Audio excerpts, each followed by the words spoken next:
Oh my god. Oh, things are getting real. Alright, today, Friday, the Mandalorian episode 2 called The Child has come out. And I don't even think I have to say spoilers because this is episode 2, alright? You watch episode 1 first, and then watch episode 2, and then come to this review. The Child. Following the Mandalorian finding the baby Yoda, this episode has him. He's going back to his ship, and the ship has been trashed by Jawas. You know, the guys with the hoods with the eyes inside and it's all black, right? The Jawas. They've taken all, like, they've destroyed the ship and they've taken all the parts. So the Mandalorian is chasing after them. Tries to get him on the sand. Tries to chase down their sandcrawler and gets knocked off. Boom. So he goes back to his buddy old pal, the rancher, right? And he's like, all right, let's go. I'm gonna bring you to the Jawas, and we're gonna get your parts back. He's like, okay. So they go to the Jawas, and Jawas are like, yo. These are our parts now, so we gonna have to trade. And the Mandalorian's like, yo, that's BS. So the Jawas are like, all right, you know what? You know what we want? We want the egg. The egg. The egg. And we're like, oh, the egg? So the Mandalorian got to go into this cave, take out this Star Wars, this alien rhino, and get the egg, right? But obviously, the craziest thing in this episode that happened. Do I gotta say spoilers? Whoever's watching this episode is gonna come here anyway. So the craziest thing, the Mandalorian's getting beat down. He's getting beat down by this rhino, and the rhino's about to charge him for like the last time, and he's getting up, he has like a knife in his hand, he's like, oh, I got this, and he's like, he puts it out in front, like he's gonna run into the knife, and the rhino's coming, and then at the last second, you see the little baby Yoda's hands go up, and it's funny because it's hinted at throughout the episode when he puts the hands up like this, and you're like, is he gonna use the Force? Is he gonna use the Force? What? And then when the rhino's coming, the rhino stops, and he gets lifted off. I'm like, oh, he got the Force! This little baby Yoda, 50-year-old, is Force sensitive, and he knows how to use the Force. She, whatever, knows how to use the Force. Now this is crazy because that means Yoda's species, they're Force sensitive at this very young age.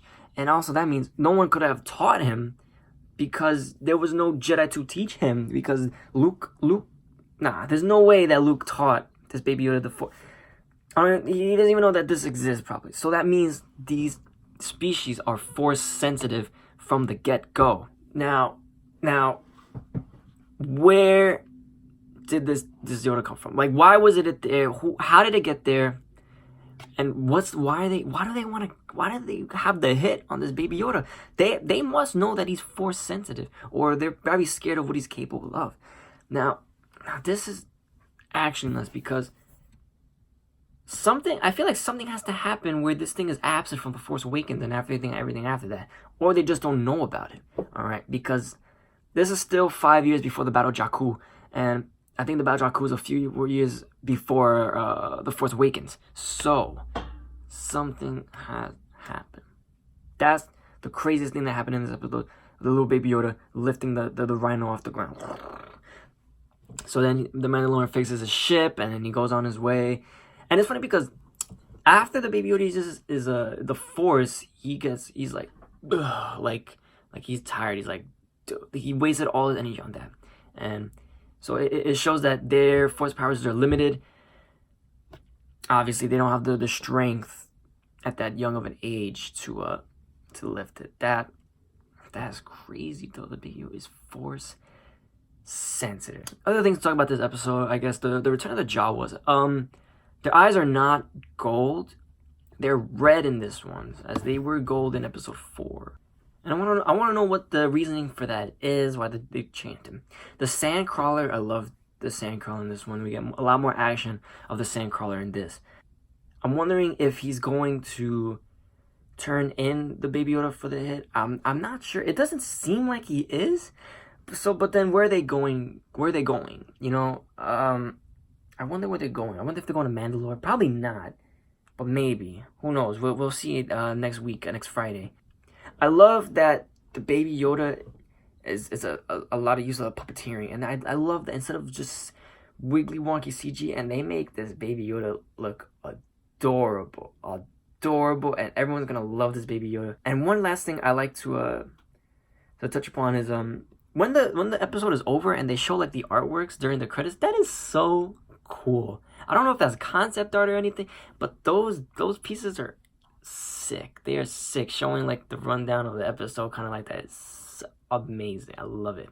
I'm loving where this series is going. I love how it doesn't have to be bang bang bang bang action every time. It's about every episode. It's about storytelling, and it's gonna be the storytelling amongst these 8 episodes. And yeah, I can't wait for next Friday. I gotta wait a whole week for this. Damn. It's like the back in the olden days when you gotta wait every week. Ugh. That goes to show what happens when you watch too much Netflix. Yeah, Mandalorian episode 2, The Child. I wonder, how did you guys like this episode?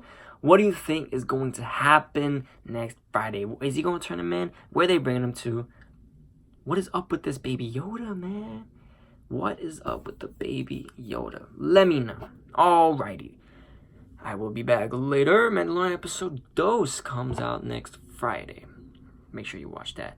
And if you haven't, if you came all this way without watching that Mandalorian episode 1, I don't know what you're doing. Go watch the first episode of the Mandalorian 1, then watch my review and talk for it. And then watch episode 2 and come back to this video and watch it again. Again and again. Alright? I'm out of here. I'll catch you guys later.